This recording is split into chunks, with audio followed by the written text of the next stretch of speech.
Hello, I've got another book to talk about, and it's another book sent to me by Netgalley, which is sent digitally.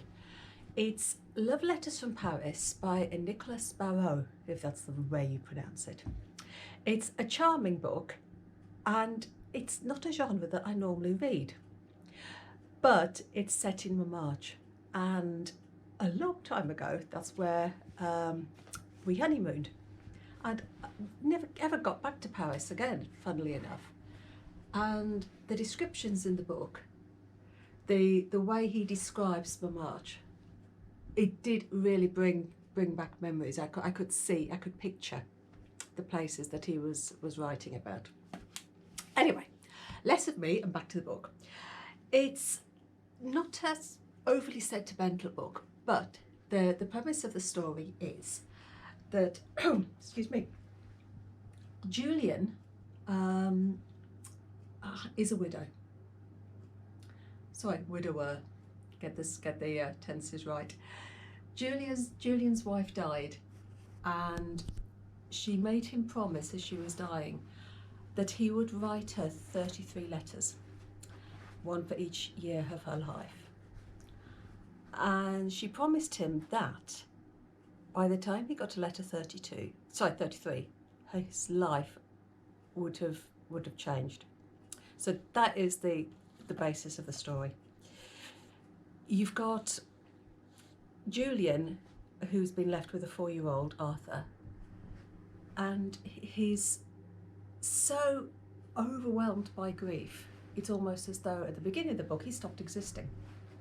He's an author. He wrote romantic comedies, but he's not writing anymore. His life is almost static. Apart from taking Arthur to nursery and bringing him back, he doesn't really do anything except wallow in his grief and go and visit his wife's grave. And then he starts writing the letters, and slowly his life takes on a different track. You never dislike him. He's a sympathetic character, but at times you do get so frustrated with him because he's got this 4-year-old and he seems to be wallowing in self-pity, and you just want him to pick up the reins of his life and start thinking about something other than himself, because he is so wrapped up in his own self-pity.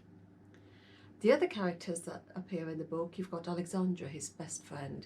Now, he's a guy that you would want to be a friend. He is so loyal to Julian through thick and thin. And another character you've got is Catherine, who is his neighbour and was also his wife's best friend. So you almost get the feeling that their proximity is stopping both of them from moving forward. That is the basis of the book. You've got his journey through grief, through these letters. He lost his love when Helen died. He lost his belief in dreams. But the letters help him to get his life back on track again. It's an uplifting book, and at the end we see the power of love. But I don't know. Partway through the book, I did get an inkling of how it was all going to finish, but that didn't detract from it. There were a couple of bits when I thought, oh, hang on, I've got this wrong.